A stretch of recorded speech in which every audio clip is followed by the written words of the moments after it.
Well, mindfulness is, the word, in fact, is a translation of a word sati, which is a Pali word.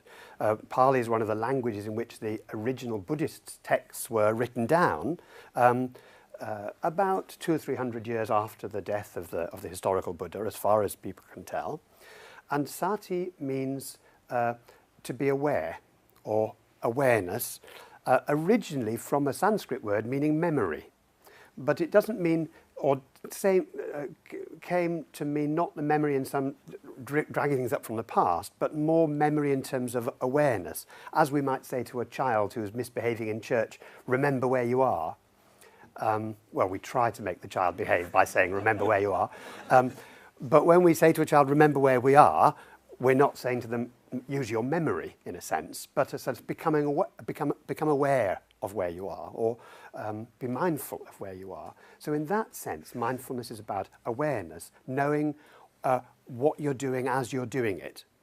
And in that sense, it's really simple, but like most simple things, it's quite difficult to keep in mind. In fact, to remember to be mindful turns out to be quite difficult. And gradually, it became used in the monasteries in Asia and cultivated as one of the hallmarks of meditation practice. And the tradition spread, largely because the merchants were going all over the place then, and the writings of the monks or the early disciples of the historical Buddha started to spread the word. It was quite an egalitarian and rather anarchic sort of movement in one sense, because it talked about being able to, as it were, ennoble yourself. It talked about there being 4 noble truths. But they, at a time when nobility was because of your birth, the idea that actually you could become ennobled by your practice, by your attitudes, by your behavior, was really revolutionary. And it was against the current of the time, but it spread very widely. Now, it's traditionally, as I say, cultivated by meditation practice. But in a sense, we all know that sometimes we're more aware and sometimes we're less aware. Sometimes we rush everywhere without knowing where we're going or where we've been. We listen only with half an ear. We taste our food, or rather we gobble our food, perhaps without even tasting it, unless we've paid an awful lot of money for it at the restaurant. And even then, John Teasdale, who's one of my co-authors on much of our work, remembers a time when he went to a very, very posh restaurant, paying a lot of money for the food. It was so posh, they decided they could only afford to share the starter, he and his wife. But when the starter came, it was like 2 little tiny bits of food on a big plate. You know, well, then you taste your food. But most of the time, food is actually quite difficult to taste. We just sort of gobble it down, and then we wonder where it went. Do you love anybody enough to give them their last Rolo was an advert a few years ago. And, you know, it would be all right if it really was the last Rolo. But actually, it's usually only the second one you're going to taste, because you tasted the first, and all the middle ones usually go without even noticing. So it's not really the last one at all. It's only the second one. Anyway, back to the talk. Awareness, non-forgetfulness, traditionally cultivated by meditation, and having 2 aspects to it, as all meditation does: a concentration aspect, a gathering of attention, a gathering together of what is usually dispersed and scattered. Concentration is perhaps the wrong word, because it implies a sort of frowny sort of effort. It's actually more like calmly abiding with the present moment, and to rest, and usually the meditations involve focusing on a single object, and we often use the breath for that. And if the mind wanders, we invite people to come back to the breath without giving yourself a hard time. Not that meditation is about trying to clear the mind, but just notice that it's gone. The breath provides a sort of an anchor point. And therefore you come back again and again to the anchor point. So you begin to see where the mind is pulling you to. If you didn't have the anchor point, then it'd be like sort of letting go of a kite. It would just go with the wind. With an anchor point, you have a sense of where the tug is on the anchor point, on the kite. And that's really useful, coming back all the time. And then, as well as the focused attention, there's wide awareness. There's the sense of being able, having trained your attention, to then become aware of the patterns of the mind, what tends to take you away, and what begins to ensnare us by, as it were, entangling our minds in, as Rilke once said, entangling our minds in knots of our own making and struggling lonely and confused. He used those words in his poem Gravity's Law. So from that cultivating the wider awareness comes sort of insight into the pattern of the mind. And so focused work and insight work, that's the nature of the mindfulness meditation. So how is it used? Well, John Kabat-Zinn started in 1979. He's an American, originally a molecular biologist, but he set up a stress clinic in the heart of a hospital in New England, in Massachusetts, a place called Worcester, Massachusetts. And it's about the same distance from Boston as we are from Worcester here in Oxford. And in a general hospital, he started to gather together a lot of these ancient meditation practices that usually you'd have to go to a monastery in Asia or to a retreat center up in the mountains. And he started teaching patients in chronic pain how to do this meditation. He had some mindful movement and some yoga there. He had people sitting on stools or on chairs, just focusing on the breath. It turned out to be remarkably effective in allowing people to deal with or live around the edges of their chronic pain. So that was one movement away from the monastery into the discovery that there were ways in which you could put together a secular form of these ancient, what had become known as religious practices, although in the start of them they probably weren't religious in the way we understand it at all. And it turned out very effective for pain, for stress. He did some research on psoriasis, that sort of skin condition, and found that just 10 minutes of listening to a meditation tape instead of listening to music actually got the clear-up rate going faster, significantly faster. And there were 2 randomized controlled trials on that. And in the early 1990s, myself and my colleagues, John Teasdale and Zindel Siegel from Toronto, we were struggling to understand and to provide a new approach to recurrent depression. It had become clear that depression, when you've had it, tends to come back. And that although antidepressants work really well, they tend to work for as long as you're taking them. And when you stop, although you don't get depressed immediately, it can come back. Of course, many people find it can come back even when you're still taking them. And so recurrence of depression became the big problem within clinical psychology and psychiatry. And we wondered whether this 8-week program that John Kabat-Zinn had, if it could be adapted by introducing some of the cognitive therapy principles that we knew worked when people were depressed, could we put them together? And that's what we did, finding something which we then called mindfulness-based cognitive therapy.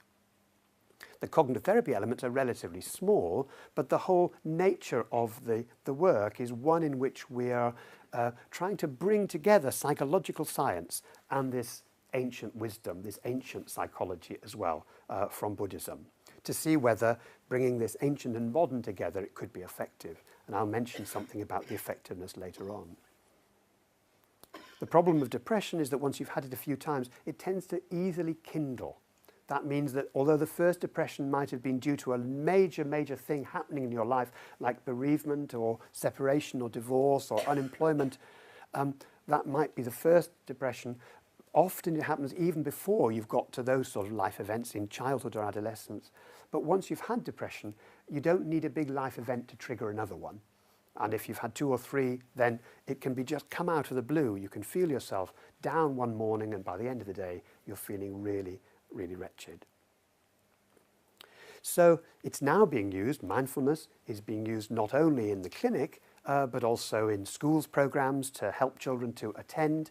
There's work in Amsterdam on ADHD, attention deficit hyperactivity disorder, and for the parents of children with ADHD who are often very stressed. Sometimes they had attention problems when they were young themselves, and it turns out that actually as adults they sometimes have problems focusing as well. So for the parents and the children with ADHD.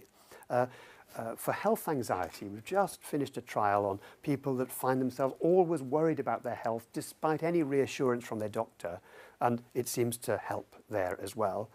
And we're now starting projects with teaching midwives how to teach people who are expecting a baby how to be mindful and to approach the birth and the parenting with more mindfulness. This is not like natural childbirth, it's more like don't know childbirth. Like you don't know what's going to happen, and therefore how can you sustain a sense of being aware and to some extent in control in a situation in which you don't have very much control. And that's happening here at the Oxford University Hospital, what used to be called the John Radcliffe. So that's how it's being used. And the next thing, who is it for? Well, we've talked a little bit about schools and people with attention problems, people with depression. But of course, you don't have to be clinically ill for mindfulness to be quite useful. Many people now find it's really helpful just as a way of checking in with yourself on a day-by-day basis. Because the world is, as we've said, so frantic, so hectic, that it's really easy to lose touch, to live in our heads instead of to be aware of the contingencies and the life going on around us. Many of us find we lose interest in things, or we get burnt out or stressed or depressed, we get restless or bored, or we just rush around. And I think it's important, therefore, to back off a bit from all these clinical informations and to consider what is the science that actually, what is it we know about how the mind works that gives us a sense of how mindfulness operates.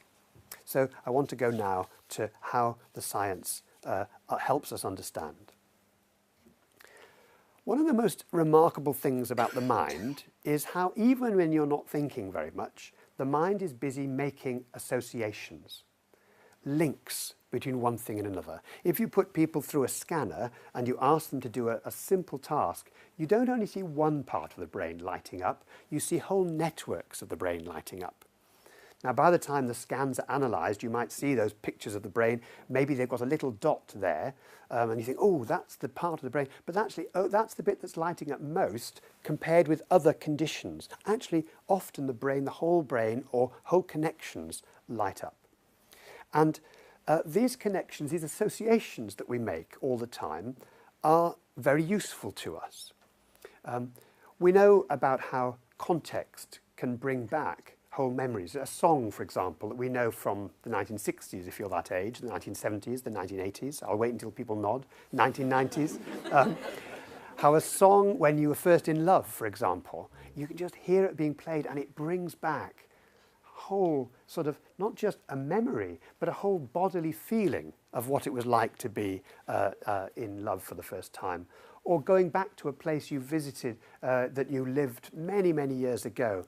You perhaps can't remember that particular street from outside, but when you go back there, then suddenly you think, oh, round the corner there was and maybe you're even right, that just being there brings back, because those associations have now been activated. Associations can sometimes actually fill in the gaps.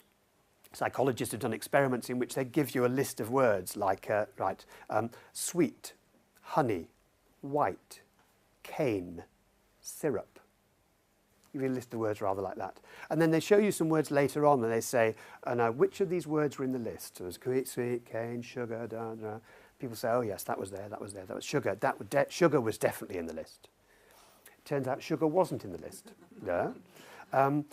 You've actually thought of it because of those associations between cane and white, and I mean, if I'd used the word spoonful, then you certainly would have thought it was in the list, only due to Mary Poppins. So the associations build up, and it's as if you fill in the gaps.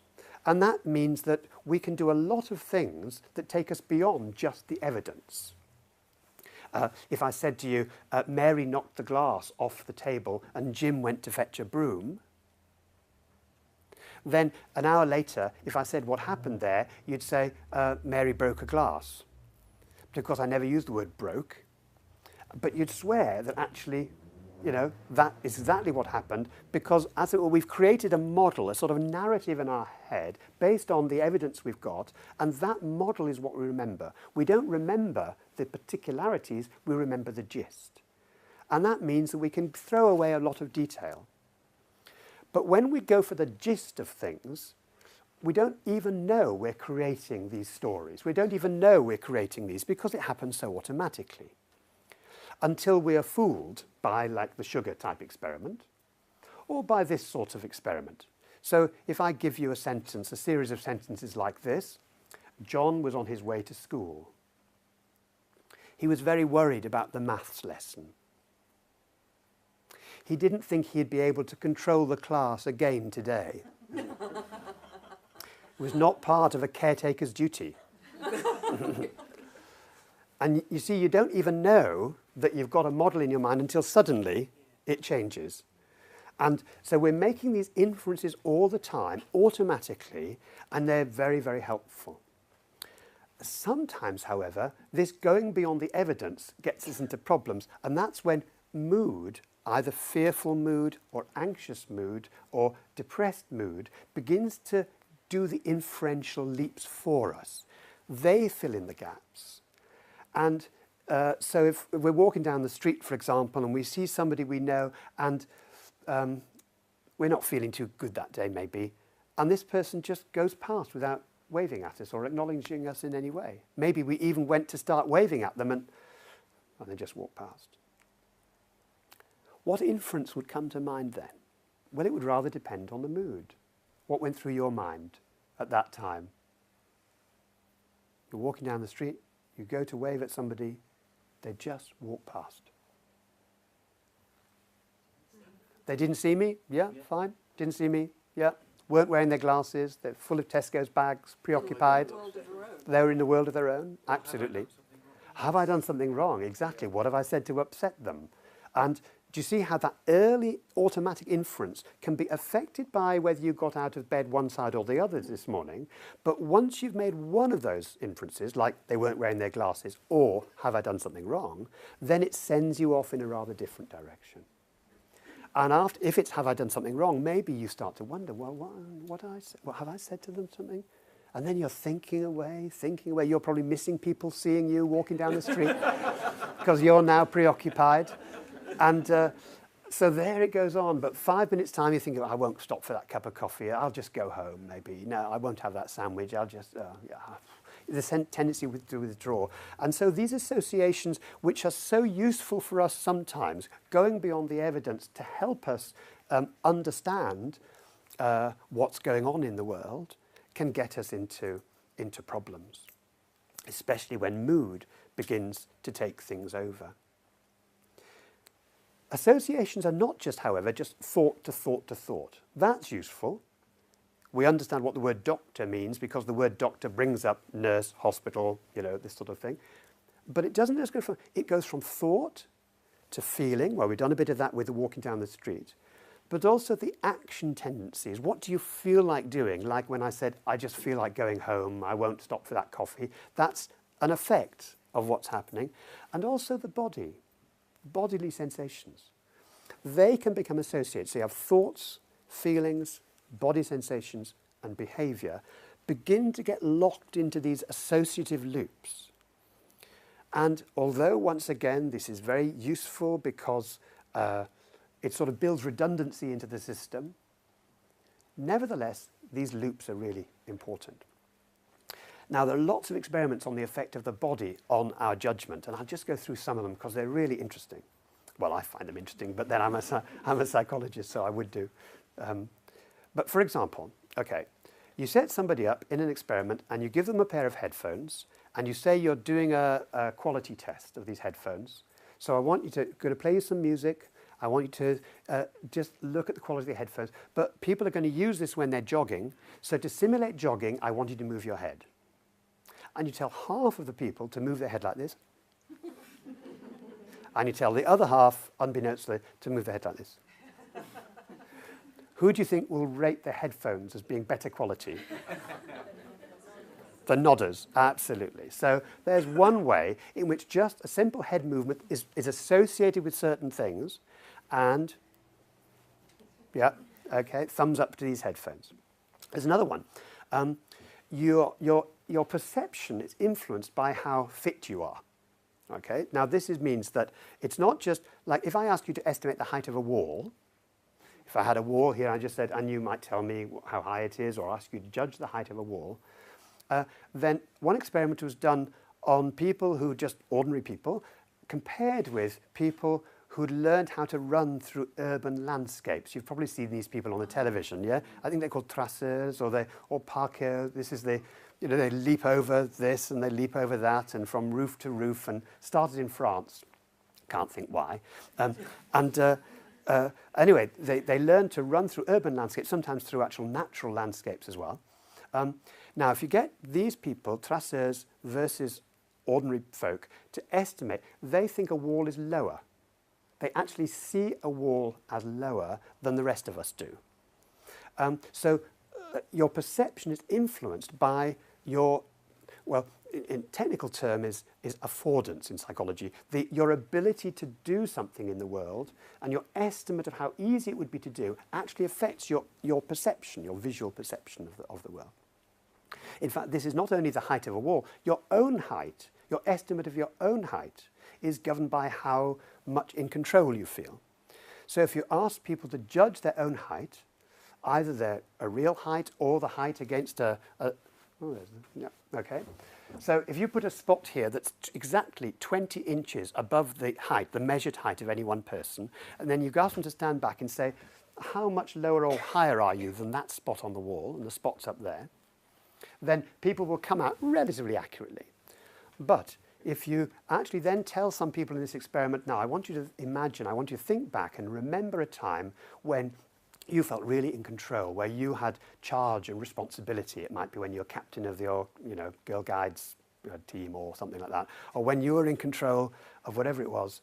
And then, now, how would you estimate your height? People actually think they're taller.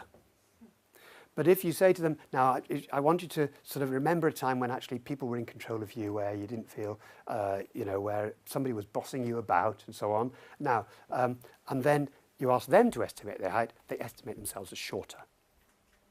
Now, we've known for a long while that people who are taller tend to naturally do better in the world. So bishops are taller than the rest of the clergy. Did you know that? There we are. Somebody once told me that's because people are used to looking up. And so that's true. Bosses tend to be taller than the workforce, for example. But what people are now discovering is that is something which actually changes depending on, you can change people's experimental conditions. So that's another way in which our body can influence our perception, or our body sensations influence our perception. Here's a third sort of experiment. And this you could call a push-pull experiment. What you do is you give people a joystick and you ask people to respond to this experiment either by pulling it towards them or pushing it away from them.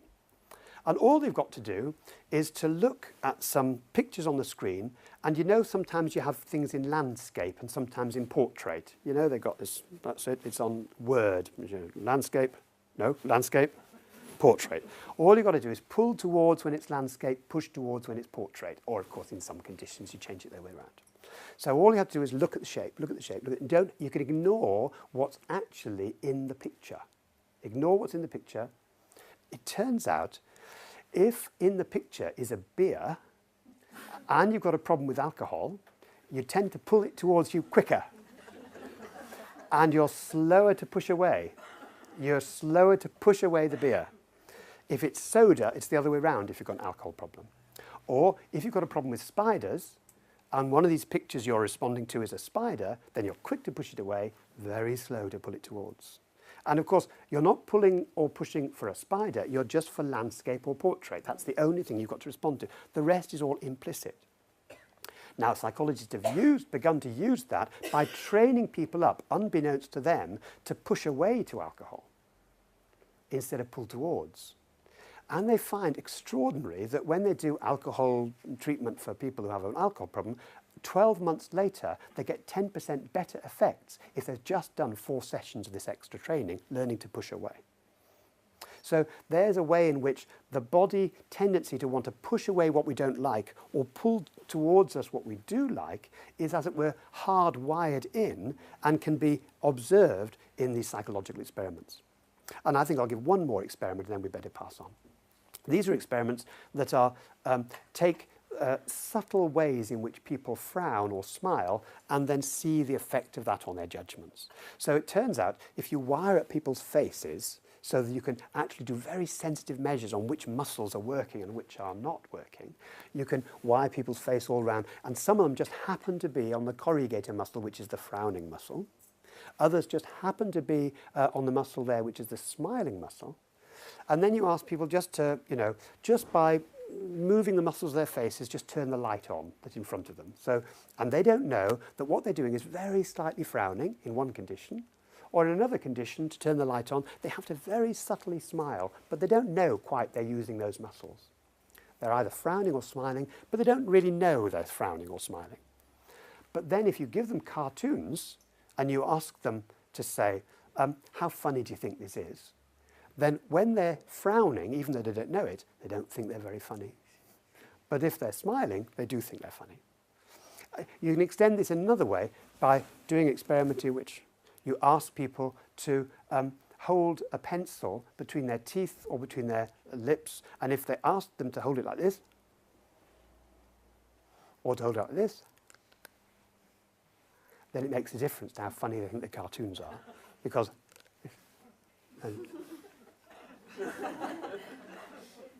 so these associations then between thoughts, feelings, body sensations, those are, as it were, I said hardwired, but not all hardwired. Of course, some of them are genetic, but most of them are built up over the learning history of the individual. They are learned associations.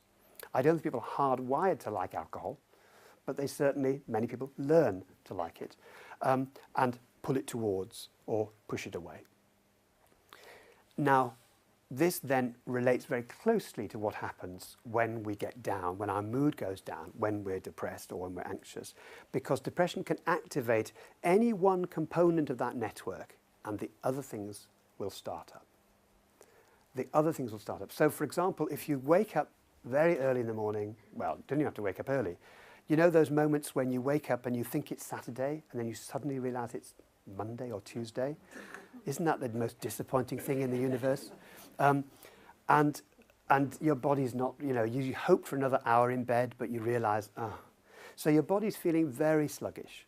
In fact, there's a word for this sort of sluggishness that we all feel for the first few moments when we wake up. It's called post-sleep torpor.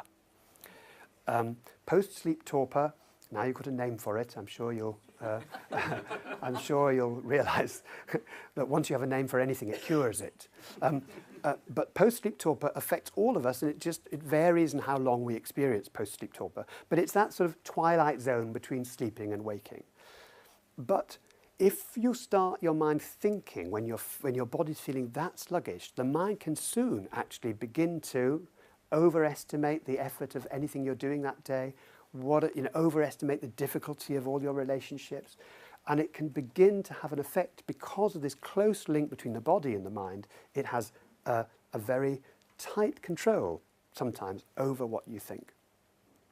And you can see this again even in people suffering from post-traumatic stress disorder, for example. When they have a flashback, it's not the flashback that does the damage so much, though that can really start the heart going, but that after the heart has started going, you start saying to yourself, why am I still like this? I should be over this by now. It's shameful that I'm so weak. And anybody who cries like this is completely off the, crazy.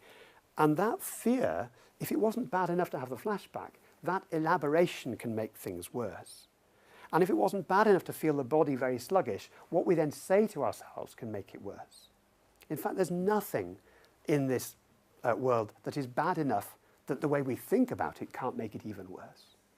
And that is where we can, as it were, begin to see the chinks, that we can begin to see the bits of leverage, as it were, where psychological approaches might help us to relearn associations or even begin to float these things apart so we can see thoughts just as thoughts, like clouds in the sky, rather than feeling ourselves being sucked into them. that we can, when we see our body beginning to react with it very clutched up or contracted, we can actually just notice the body just as body sensations and prevent it from cycling back into the thoughts. Because when we bring awareness to any automatic association, it de-automatizes it. When we bring awareness to any link, any automatic link, it de-automatizes it. So it means that we have a bit more space between thoughts, feelings, body sensations, and behavior. Well, we've used quite a lot of examples from experiments, but it's also quite useful to think of examples from our own sort of experience and from our own daily life, hence the sort of sluggishness in the morning.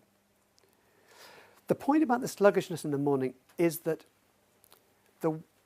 because it activates thinking, and thinking then has an effect on the body, and then that has more effect on thinking, the mood can feel like it's getting worse and worse by itself, but actually it's this loop that's actually dragging us down. It's the activated loop. I mean, if you don't believe me, then just, well, focus on how tired you are right now. I mean, I don't want you to get as sluggish as you are on a Tuesday or Monday morning, but if you just close your eyes and focus on right now how tired or awake you feel, just how tired or awake you feel right now, and just tune in to the level of tiredness, maybe on a 10-point scale, how tired you feel right now. If 10 was as tired as ever and 0 was feeling very energetic.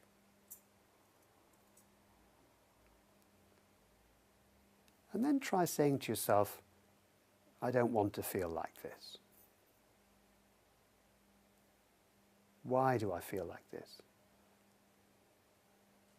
What's it say about me that I feel like this? I wish I wasn't feeling so tired. And then open your eyes. And now how do you feel? Less tired or more tired? More tired? Yeah. And that's a very interesting observation, because there, in that little tiny experiment, all we did was suggest a few simple questions which are not themselves tiring. So to ask, why am I feeling this like this? Or even to say, I wish I didn't feel like this. That itself is not a tiring question to ask. And yet, just sort of seeing the gap between how you're feeling and how you would like to be feeling is enough to actually make you feel more tired. So you can see how the tiredness is getting worse. So at that moment, you might redouble your efforts to say, oh my gosh, why do I feel like this? Oh, I wish I didn't feel like this. Oh, no. And just, yeah. So then you, and actually it feels naturally as if your body is naturally getting more tight. You don't realize it's what is the thoughts going through your mind at that point that actually is driving the mood at that point. But if we know it, we can begin to recognize it. So how then does mindfulness help? This gets us to the last of our questions. If we can see these patterns of associations between thoughts, feelings, body sensations, and our impulses to act, then, as we said, it de-automatizes it. Maybe we ought to try the experiment again with the tiredness, but this time I'll ask you to do something different. So again, if you close your eyes,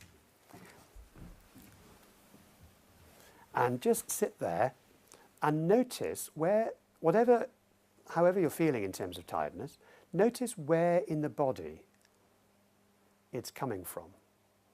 And seeing if it's possible to be curious about where in the body it is. Where are the raw sensations, the physical sensations? And seeing if it's possible to notice them without any judgment. Allowing them to be just as they are. Not trying to get rid of them, just allowing them to be just as they are, seeing them clearly. There may be tension in the shoulders, a heaviness in the stomach, whatever. Just allowing it to be felt without trying to get rid of it. And a sense of friendliness towards the body as best we can.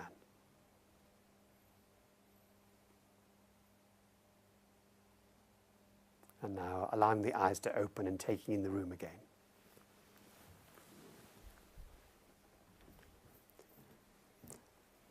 Now, that's quite a difficult experiment to do, but how did you feel when you were curious about what your body was doing?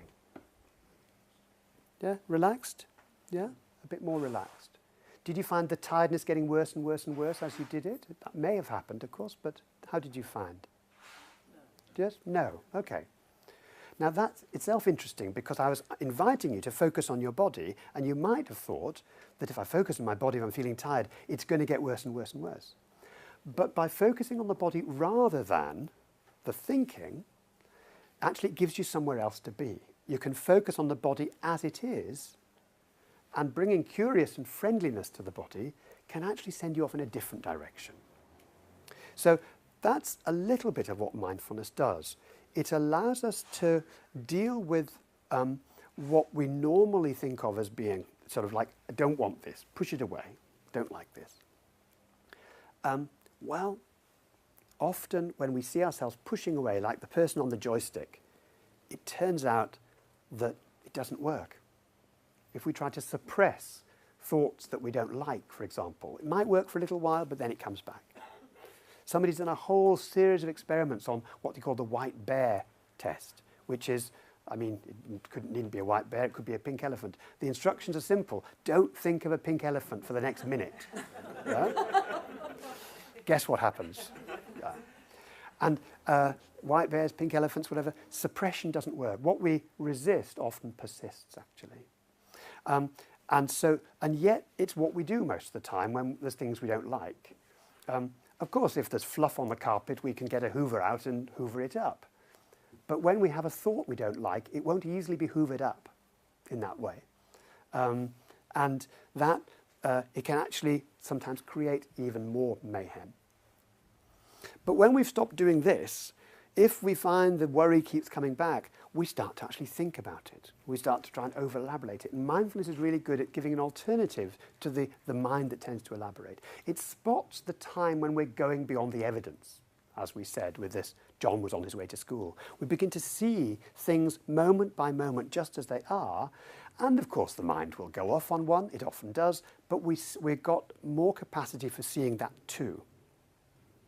I was in Amsterdam last week and at Schiphol Airport, I don't know if you've been to Schiphol Airport, but to get down onto the railway at Schiphol, they have these long walkways, a moving walkway. There's a guy in front of me and he had one of these wheelie cases that has 4 independent wheels.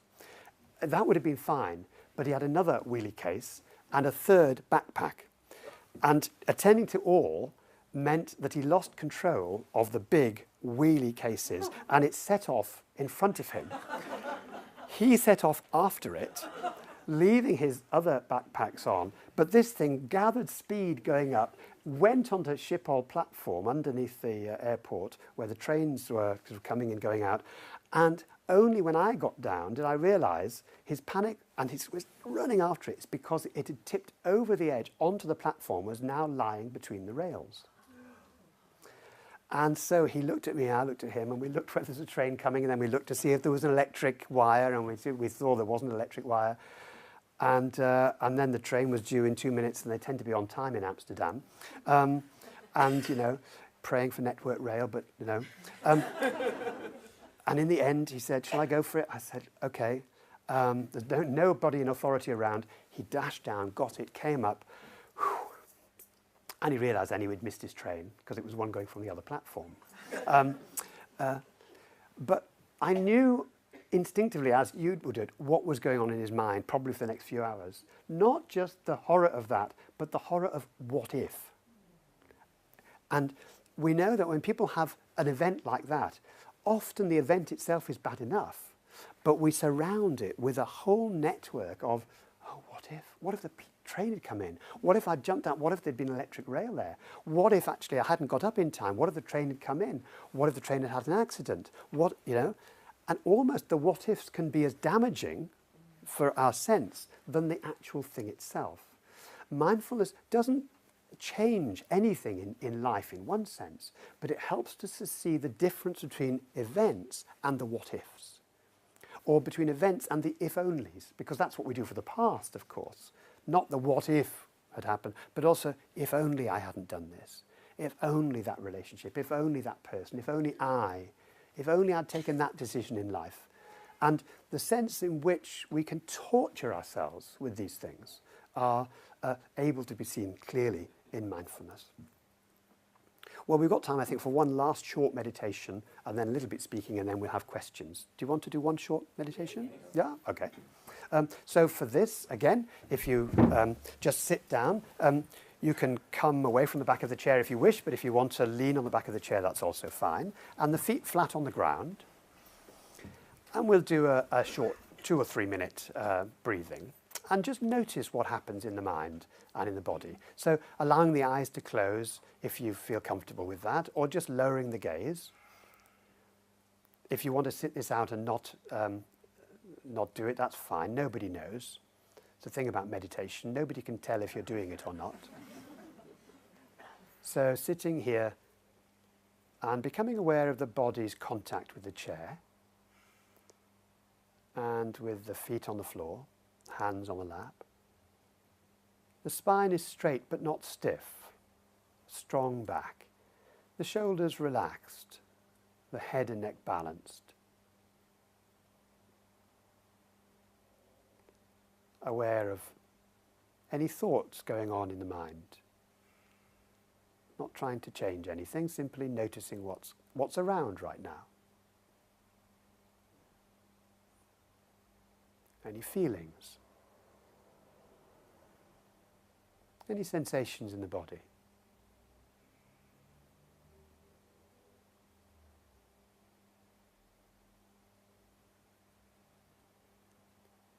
And then at a certain point, just shifting the focus of attention, gathering it and focusing on the breath. Maybe noticing the sensations of the breathing down in the abdomen. The rise of the abdomen wall on the in-breath, the falling away on the out-breath. See if that's true for you.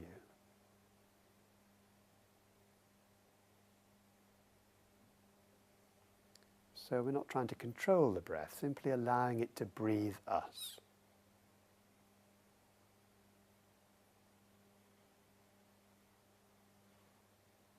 And if the mind wanders, as it might do, in fact, probably will, as soon as you notice where the mind has gone, acknowledge where it went, and very gently escort the attention back to the breath. That's what minds do. They tend to wander, and we're not trying to clear the mind. We're just trying to wake up when it's gone, gently bring it back to the breath.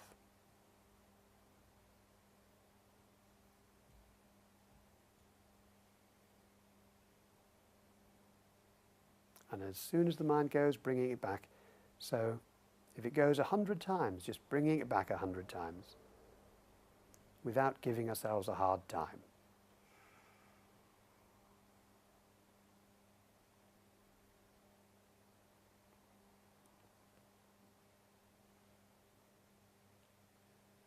And then shifting our attention for the final time, and this time expanding the attention to the body as a whole.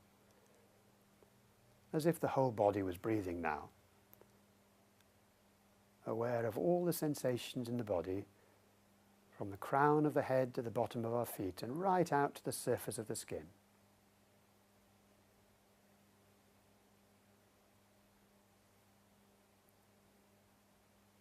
And as best we can, allowing the body to be just as we find it, not trying to relax or make it different from how we find it.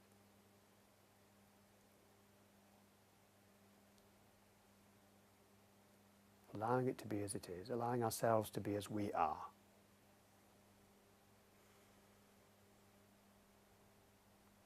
A sense of coming home to the body.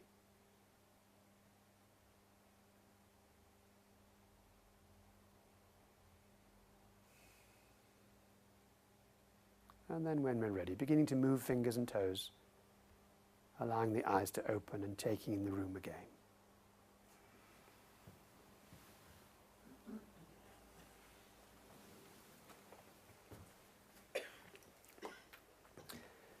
So that's a bit of a flavour of the meditation practice that we teach people to do over 8 weeks. People can do it online by going into Be Mindful online if they want to, and that's the Mental Health Foundation's website, bemindful.co.uk. People can use the books and CDs, or they can come to class for 8 weeks. We run public classes, but there are lots around now that run 8-week classes. Does it work? Well, our research has found that it halves the rates of depression. It's as good as antidepressants, but we're not trying to criticise antidepressants. Many people find them lifesaver, and no one should ever go off their pills without telling their doctor anyway or asking their advice. But it's good to know that there's something else we can do for those who don't want to be taking pills or medication. As I say, it's good for health anxiety and lots of other uses now.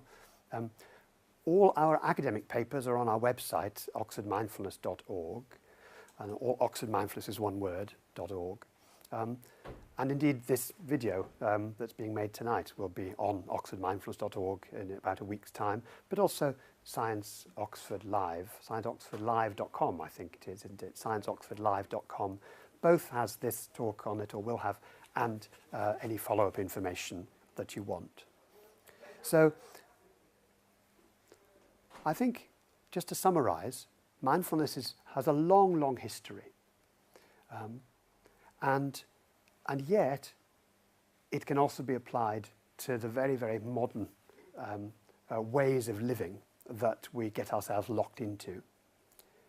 And what's lovely is to find people from the East coming over here and rejoicing in what we're doing, and then sometimes going back to the East and being able to learn more about what they're doing as well.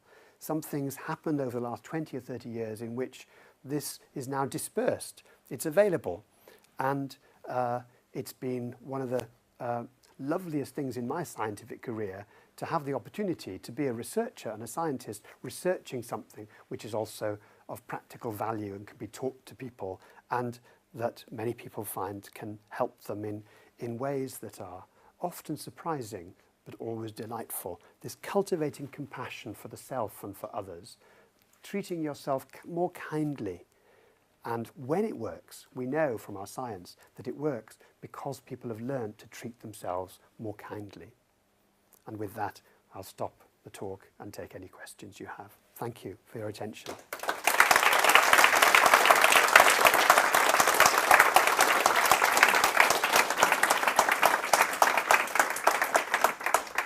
Thanks, Mark. We do have time for some questions. Clara is wandering around with a microphone. So if you could ask your question into the microphone just to make sure that everybody can hear you. So who would like to ask the first question? This lady.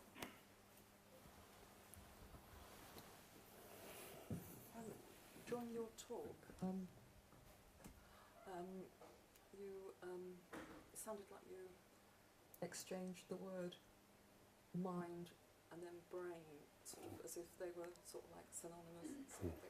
And from my studies of sort of Eastern religions, the mind is, I think, well, not so sort of not regarded as brain. Yeah, it is on. I think you just have to put it. So I'll repeat the question for you if you like. So the mind and brain aren't synonymous.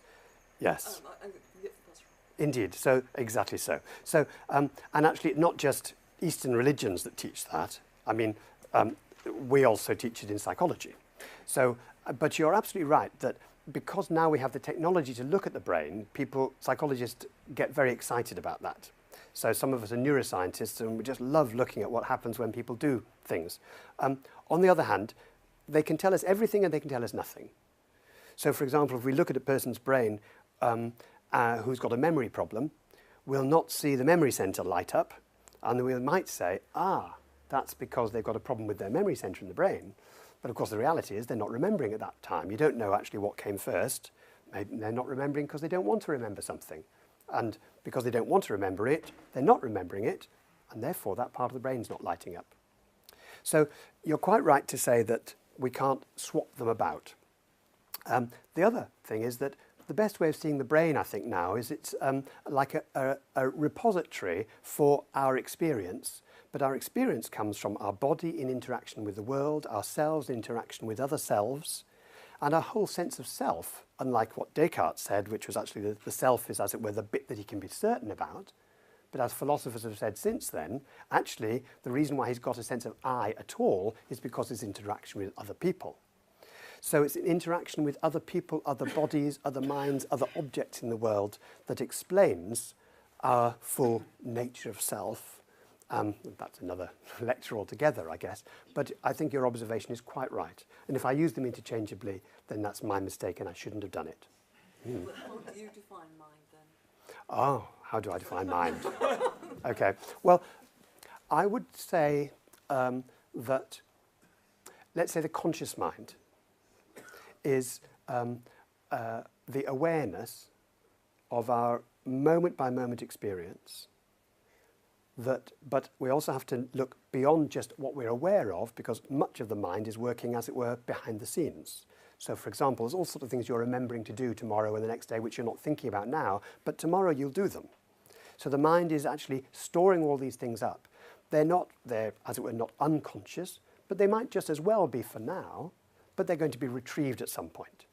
So the mind has to encompass our conscious awareness, but also all the store of things that you've done in the past, but also you intend to do in the future.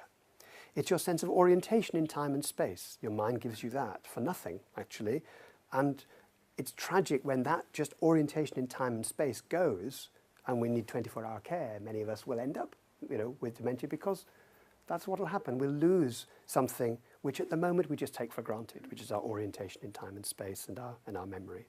So I see the mind as a multi-layered thing, but always in interaction with other people and other things in the world. We can't think of the mind as an isolated entity. Thank you. There's a question there, I think, and one there. And Can you hear me? Well, you can both shout and use the microphone. I was just wondering if you think that mindfulness is, as it is here, as a reinvention of Buddhism within the scientific community in the West. I think there's a lot of wisdom in what you say. It's a secular form of meditation, but it's been cultivated most intensively, I think, within Buddhism. Though actually when you get to virtually all religious traditions have a contemplative or a meditative tradition. So there's the Ignatian tradition, for example, or the Carmelite tradition in Christianity. There's the Sufi tradition in Islam. There's many of what we call Hinduism, Indian religions, which were here before Buddhism, of course. There are Chinese, ancient Chinese, there's Taoism and Confucianism. Many of them they're different in many ways, but they all have practical implications. And you might think of actually the West as having been a deviation from the norm of actually inventing a philosophy which was about thinking alone often, or about logic alone, or reason alone, because Greek philosophy was about practice, about practical wisdom, for example. And they had their schools, and they had their masters and their disciples, and you could see the original Buddha as one of those schools, a master and their disciples. They proliferated 300 or 400 years BCE. Gradually, as the practice spread, it was taken up by the cultures and religions of the Far East as they spread, and it became what we now know as religion. But in the East, they don't distinguish between the secular and the sacred. That's a bit of a Western invention, really. So I think what you're pointing to is absolutely right, that now, as the Dalai Lama has said, people won't get what they need by becoming Buddhists.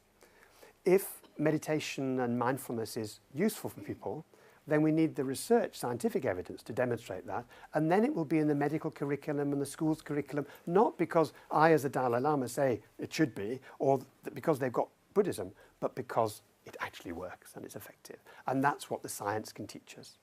And the remarkable thing is, when I was in Vietnam talking with people at Hanoi and people from Thailand and India there, it was interesting that they were quite interested in the science because their government, which is a secular government, is trying to make their medicine evidence-based. And so they would tend to turn away from their religious aspect because that seems a bit old-fashioned. But to actually say, actually, this is evidence-based. Here is something, a gift you've given to us, that actually we can give you the gift of some of our evidence, if that's useful for you, back to you so you can actually use it in your hometown, where it came from. Thank you.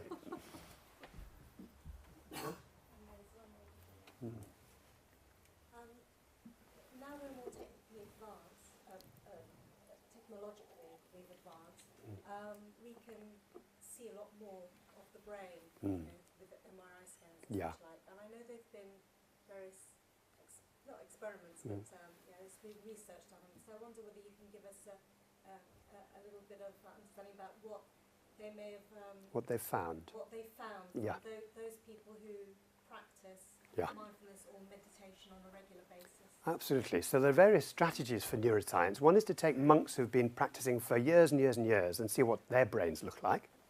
And it's very interesting because you can get patterns there. For example, the centers that we know about body sensations that are activated with compassion, for example, when you show compassion for something, or where you show empathy for something, they're almost off the scale with the monks. Now, of course, that's only one strategy, and it's not enough because they might have been like that as children, and that's why they chose the path they did.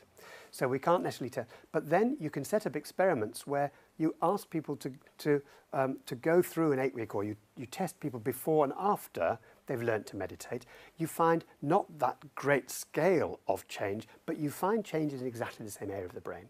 So that experiment with the tiredness, if you do that with people before they've ever meditated, you tend to see all the parts of the brain to do with thinking and body sensations all lighting up. But after 8 weeks of meditation, you get the body areas lighting up, part of the brain called the insula, which is associated with body sensation and body awareness, but not so coupled tightly to the thinking part of the brain that normally just goes round and round in thought. It's not that the thinking can't happen, but there's sort of an uncoupling goes on. That was some data first came out in 2007 from Toronto, from the lab in Toronto. So that's another strategy. Do a before and after and have a control group who don't do it. A third strategy is to just measure how mindful people are in their life. And because there's a questionnaires you can use. Like some people rush around all the time. They never taste their food. They only ever listen with half an ear. Sounds like us, really. But some people are really intense on that scale. Other people are much more naturally mindful. Put them in the scanner and see how their brains differ on that scale. The frantic sort of rushing around, or the people that have got a bit more mindfulness in their lives naturally. And what you find is the people who are rushing around tend to have an amygdala, which is this sort of the fight and flight part of the brain, which is like overactive. It's pretty chronically overactive. If you then ask them to do a task where they're trying to, say, judge emotional faces, then there's a big spike. And if they're less mindful, the spike is higher. But the height of the spike is completely accounted for by the chronic overactivity. So the spike, although it looks very high and very alarming, actually, if you statistically remove the overactivity, the spike sort of, as it were, disappears. So it seems to be that the amygdala is like stuck in the on position for people that, and often people say, I'm rushing because I'm being creative. This is me at my most creative. I think that's probably, as far as their brain is, they're running away from a tiger in their brain, even if they think they're being creative in their life. Yeah. And the fourth strategy for neuroscience is to actually measure using EEG or a MEG, which actually looks at electrical activity from near the surface of the brain by just wiring up to measure very, very changes in electrical polarities in the surface of the brain. And you can find difference between right and left. So when the right is more active than the left, people tend to be in this pushing away mode. When the left is more active than the right, people in the more pulling towards mode. And what happens through mindfulness, and they've done research, Richie Davidson from Wisconsin has done some research to find that once people have gone through an 8-week course, then the left gets more prominent. People are more approach orientated. And they even maintain that when they're feeling sad. So you can do a mood induction experiment in which you actually teach people how to, you give them very sad music, listening to sad music. We use Prokofiev. And 10 minutes of Prokofiev really makes people feel sad if you choose the right music. Now, the interesting thing is this experiment, you can see the sadness. In this experiment, normally you'd see sadness and a lot of, don't want sadness, a lot of right frontal activity relative to left. The people who've been through mindfulness feel just as sad, but they're able to maintain the sense of approaching, the sense of not trying to push it away.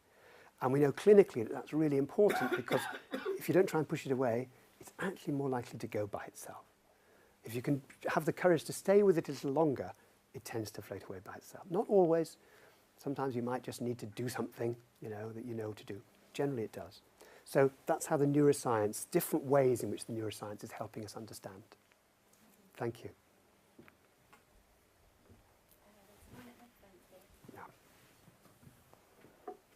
I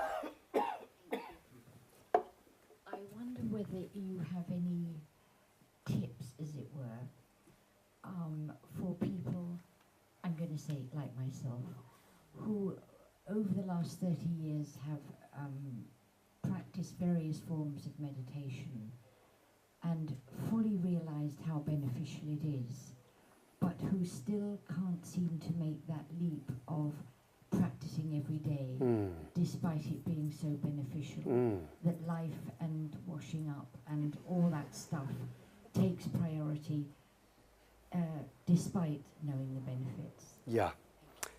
There's a friend of mine who went to a nunnery once, and there was a nun there digging the garden. And he asked her, what are you doing? Hoping she was going to say, I'm planting vegetables, or I'm planting beetroot, or I'm planting leeks, or whatever. And she said, I'm meditating. I'm meditating as I do this. And the intention of my meditation, and she named somebody. I'm doing this for, and she was actually doing the gardening, as it were, as an act of love for herself and for this other person she was holding in mind. And I think that sometimes we can often get hooked into, there must be a right way to do this, and usually I'm doing it wrong. So one of the things is that we all tend to give ourselves a bit of a hard time, yeah? And that we say, right, unless I meditate this often, this time, this much, then I'm letting myself down, or I'm letting God down, or I'm letting the Buddha down, or I'm letting myself or whatever down. So one of the things that we're sometimes able to do is to see if we can hear those voices in the head and to let ourselves off the hook a bit. So for example, if we feel that we'd like to meditate more often, well, how often? And would it be helpful, for example, to set ourselves something to do, say for a month? So I'm going to focus on just the breath at the tip of my nose for a month. Something where you can really investigate something rather than just, right, I'm going to sit and then of course what happens is the mind, I don't know if your mind wanders, my mind wanders. And then we can often feel, well, this isn't working, restless, boredom, so on. So one of the questions is, if we give ourselves just one thing to do, just for a few moments, because often it's not how long we stay that's important, it's actually getting there. Some yoga teachers say that the hardest move in yoga, the very hardest move in yoga, and you're thinking already, is it that one or is it that one? The hardest move in yoga is the move onto your mat. And the hardest move in meditation is the move onto your cushion or into your chair. And if we learn to do that every day, every week, however often it is, and just once you're there, then decide how long you're going to stay.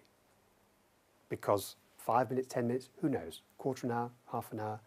There's something about the everydayness of it which helps us, as you've found. But when it fades, if we're able not to give ourselves too hard a time, it's much more likely to come back.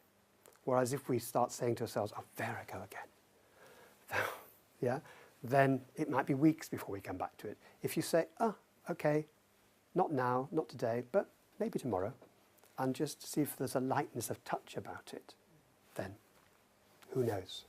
Who knows? Thank you. We have time for just one more question. This lady here?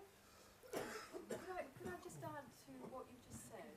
Please. For that lady, there's a Vietnamese Buddhist called Thich Nhat Hanh. I'm sure you're aware, and he's written various books where he's particularly keen to express that you can be mindful when you're washing up, when you're walking, when you're doing everything, and it's very simply written. So I recommend you get one of his books. Yeah. And the other thing is, I personally benefited from mindfulness. I come from a Tibetan background, and I wear a red string that's been blessed by the Karmapa, but you could have anything that you always have on your body. When you find that your thoughts are going off in a negative way, I grab my red string and bring my thoughts back to how I'm causing my own suffering.